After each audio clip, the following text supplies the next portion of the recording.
నమస్తే, నేను మీ కుప్ప పద్మిని. ఇన్నాళ్ళు మీ సపోర్ట్‌ని నాకందిస్తూ, మీ ప్రేమని నాకందిస్తున్న ప్రతి ఒక్కరికి కృతజ్ఞతలు. ఇప్పుడు చూడబోతున్న ఈ వీడియో కూడా ఖచ్చితంగా మీకు ఉపయోగపడుతుంది. లైక్, షేర్ అండ్ సబ్స్క్రైబ్ చేసి మీ ఇష్టాన్ని, అలాగే మీ సపోర్ట్‌ని నాకందించండి. అలాగే ఈ వీడియో పట్ల మీ అభిప్రాయాన్ని కామెంట్ సెక్షన్‌లో కామెంట్ చేసి నాకు తెలియజేయండి. నమస్తే. నమస్తే. Welcome to our channel. నేను పద్మిని. ప్రస్తుతం మనతో పాటు ప్రముఖ ఆధ్యాత్మికవేత్త, astrologer, life coach, Bala Tripura Sundari ఉపాసకురాలు శ్రీమతి సుధ గారు మనతో పాటు ఉన్నారు. మాట్లాడదాం. సుధ గారు నమస్తే అండి. నమస్కారం. ఎలా ఉన్నారు సుధ గారు? ఫైన్. దశల గురించి చెప్తూ ఉన్నారు. ఏ దశలు ఎట్లాంటి పరిస్థితుల్ని ఇస్తాయి అనేది. కేతు మహర్దశ మాలిఫిక్ అయినప్పటికీ మరి మోక్షాన్ని ప్రసాదించే ఏకైక గ్రహం కేతు. ఎక్కడ మరి కేతు ఎట్లాంటి పొజిషన్స్ లో ఉంటే డెఫినెట్ గా మంచి రిజల్ట్స్ ని వస్తాయి? అంటే రాహు అంత చెప్పకపోవచ్చు, ఎక్కువ అంత రాహు అంత వినం. రాహు మాయా మాయా మాయా అని బాగా చెప్తుంటారు. మరి కేతు మహర్దశ ఎన్నేళ్ళండి? 7 years. 7 years. ఓకే, 7 years కాబట్టి కేతు మహర్దశ ఎలా ఉంటుంది? కేతు మహాదశ కూడా అన్ని దశలు నేను చెప్పాను కదా, దేన్ని తక్కువ అంచనా వేయడానికి లేదు. కేతు మహాదశలో పైకి వచ్చిన వాళ్ళు ఉన్నారు, కిందకి వెళ్ళిన వాళ్ళు ఉన్నారు. బేసిక్ గా కేతు ఏం చేస్తుంది అంటే కంప్లీట్ గా కట్ చేసేస్తుంది అన్ని. అంటే ఏంటి, ఇప్పుడు కెరియర్ లో నువ్వు బాగా పైకి వస్తున్నావు, అందరూ నిన్ను నమ్మి ఇచ్చారు పొజిషన్ అన్నా కూడా సమ్ టైమ్స్ కిందకి దిగజారిపోతుంది. పరిస్థితులు అట్లా వస్తాయి. ఇప్పుడు చుట్టుపక్కల ఉన్న మనుషులు మారిపోయారంటే అన్ని మారిపోవా? అలాగే కేతు మహాదశ వచ్చినప్పుడు అది ఒక కలహం, కుటుంబ కలహాలు అంటూ ఉంటాం, అది కేతు మహాదశ ఇస్తుంది. అండ్ ఆల్సో ఏంటంటే పిల్లలు పుట్టడానికి కూడా మనం ఇప్పుడు సర్పదోషాలు కూడా మాట్లాడుకుంటూ ఉంటాం. Ketu plays a very major role in it అనమాట. సో కేతుకి ఎప్పటికైనా మనం గణపతికి కాళ్ళు పట్టుకోవాలని చెప్పేస్తాం, అంతే, ఇంకేమీ చేయడానికి లేదు. లక్ష్మీ గణపతి హోమాలు చేయడం ఎక్కువ.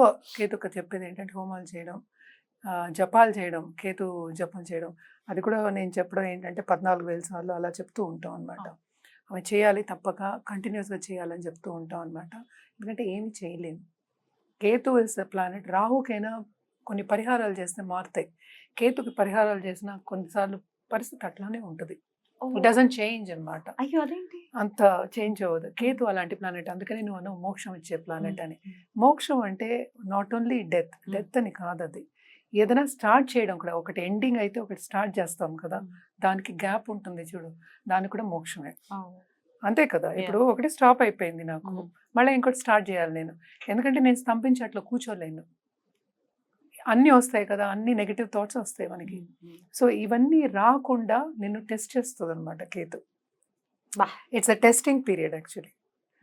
సో అలాగే మనం కేతులో సపోజ్ అంతర్దశలో వచ్చాయి, కేతు వీనస్ కానీ లేకపోతే కేతు రాహు కానీ. సో కొన్నిటికి మంచి జరుగుతుంది, కొన్నిటికేమో మనకి కోర్ట్ కేసెస్ కానీ, ప్రాపర్టీ ఇష్యూస్ కానీ, లేకపోతే చుట్టూ ఉన్న ఇంటర్పర్సనల్ రిలేషన్షిప్ అంట కట్ అవ్వడం కానీ, లేకపోతే పెద్దవాళ్ళకి అనారోగ్యం రావడం కానీ, ఇలాంటివన్నీ జరుగుతూ ఉంటాయి అన్నమాట. Basically Ketu also plays a role for on our physical body అనుకుంటాం, ఆ energy. So in what way అంటే కొన్ని డిసీజెస్ ఇచ్చే ఛాన్సెస్ ఎక్కువ కనిపిస్తూ ఉంటాయి అన్నమాట. ఎక్కడో లేని డిసీజెస్ కూడా వస్తాయి. మనం చూసాం రీసెంట్గా కోవిడ్. అంటే ఎట్లా వస్తుందని కూడా తెలియదు, విధంగా వస్తూ ఉంటాయి అన్నమాట, సడన్ గా రావడం. చిత్ర విచిత్రం అయితే అంతే, దానికి మాటే అదే చెప్తూ ఉంటారు అనమాట. చిత్ర విచిత్రంగా డబ్బు వస్తుంది అంటాం, అలా కూడా ఉంది. ఇప్పుడు అదే చెప్పబోతున్నాను అనమాట. సడన్ గా డబ్బు వచ్చే ఛాన్సెస్ కూడా కనిపిస్తూ ఉంటాయి అనమాట. సడన్ గా డబ్బు వస్తుంది, సడన్ గా వెళ్ళిపోయే ఛాన్సెస్. ఎందుకు అవుతుంది, ఎందుకు ఇలా అవుతుంది అనేది మనని ఆలోచింపజేస్తుంది. సో ఇలాంటివన్నీ జరుగుతూ ఉంటాయి. అది ఒక మాయ. మనం రాహుకి మాట్లాడుకున్న మాయ అని, ఇది కండిషన్స్ అలా ఉంటాయి. మాయ అయినా కూడా మనం కొన్నిసార్లు బయటికి రాలేకపోతాం. అది డిఫరెంట్ మాయ, ఇది డిఫరెంట్ మాయ అనమాట. దీనికి ఒక్కటి మోస్ట్ ఇంపార్టెంట్ ఏంటంటే ఇంటగ్రిటీ ఒకటి ఉండాలి, ఇంకోటి డిసిప్లిన్ ఉండాలి, ఎక్స్ట్రీమ్ డిసిప్లిన్ ఉండాలి అనమాట. Should not waiver from discipline. అంటే పర్సనల్ డెవలప్మెంట్ అనేది very important, especially Ketu మహాదశలో.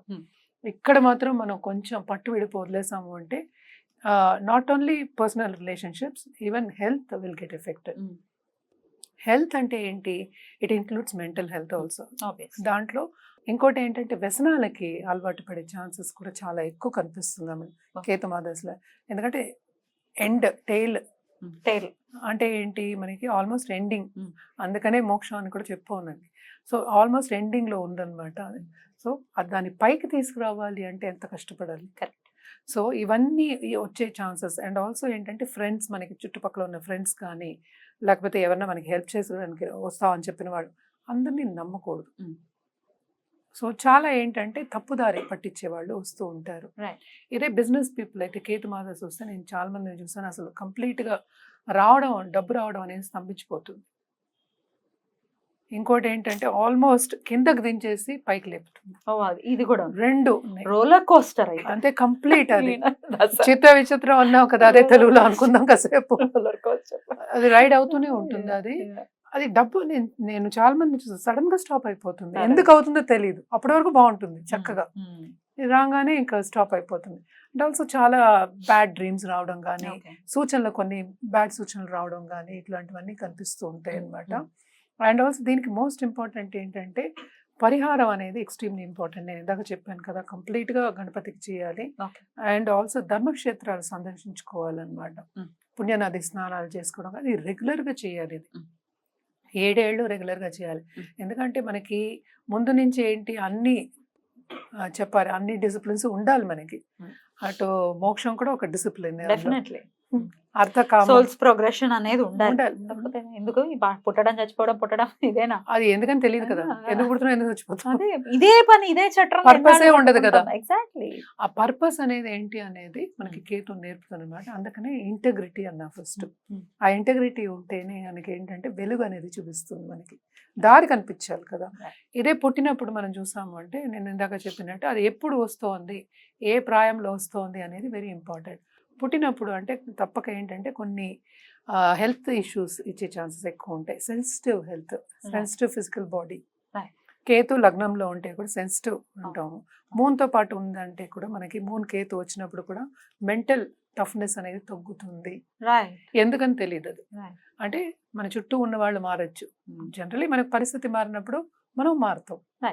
Sudha గారు, నాట్స్ కాబట్టి ఇవి డెఫినెట్ గా రాహుకి కేతుకి డెఫినెట్ గా లింక్ చేస్తూ మాట్లాడతారు. ఎప్పుడు సమసప్తక స్థానాల్లోనే ఉంటారు కాబట్టి కేతు రాహుని చూసిన వాళ్ళు కేతువు యోగించదు, కేతువు చూస్తే రాహు యోగించదు అనేది ఒకటి వింటూ ఉంటాం. మీరు దీన్ని ఎట్లా చూస్తారు? అలా అంటూ ఏమీ లేదు.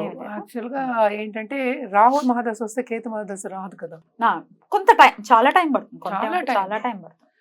రాహులో పుట్టిన వాళ్ళకే ఇంకా వస్తుంది, 8 years అప్పుడు వస్తుంది. అదే, సో ఇట్ ఆల్ డిపెండ్స్ అన్నమాట. ఇప్పుడు శని మహాదశ వచ్చిన వాళ్ళకి కేతు దశ రావడం ఈజీ, వెంటనే వచ్చేస్తుంది. సో ఇప్పుడు వీనస్ లో పుట్టిన వాళ్ళకి ఎట్లా వస్తుంది? అవును, వీనస్ లో పుట్టిన వాళ్ళకైతే రాదు. So it all depends. So it doesn't I mean collaborate ఏం అవ్వదు అక్కడ. సో మేబీ కొంతమందికి ఉండొచ్చు, ఐ మీన్ ఒక్కొక్కరి నమ్మకం అది. మాకైతే అలా ఏం నేర్పలేదా? ఓకే, నాకు చెప్పలేదు కూడా విన్నట్టు మీరు ఒకసారి. అదే, సో అవేం చెప్పలేదు. బికాస్ జనరల్ గా మనం స్టడీ చేసినప్పుడు ఏంటంటే ఇది విడిగా దశలు చూస్తాము. అది కాంబినేషన్ వచ్చినప్పుడు ఎలా ఉంటుందని చూస్తాము. కానీ స్పిరిచువల్ గ్రోత్ అనేది తప్పకుండా, ఎందుకంటే డిఫికల్టీస్ వచ్చినప్పుడు మనం దేవుణ్ణి తలుచుకుంటాం. అప్పుడే తలుచుకుంటాం.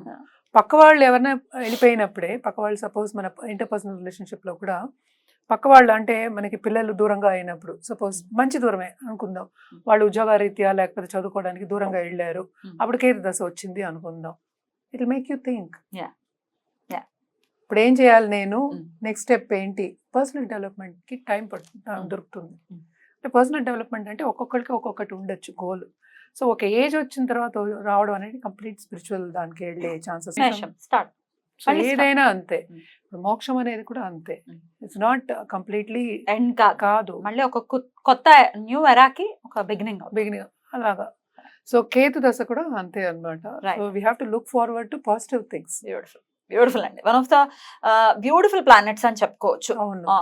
డిఫికల్ట్ డెఫినెట్ గా అన్ని డిఫికల్ట్, కానీ స్పిరిచువల్ పాత్ లో ఉన్న వాళ్ళకి మాత్రం డెఫినెట్ గా చాలా బాగుంటుంది. అద్భుతం అండి, చాలా చక్కగా వివరించారు. ఇక నెక్స్ట్ లాస్ట్ అండ్ ఫైనల్ గా శుక్ర మహర్దశ గురించి మాట్లాడుకుందాం. చాలా ఇంట్రెస్టింగ్ మహర్దశ, చాలా కూడా దాని గురించి మాట్లాడుకుందాం. థ్యాంక్ యూ అండి, నమస్తే.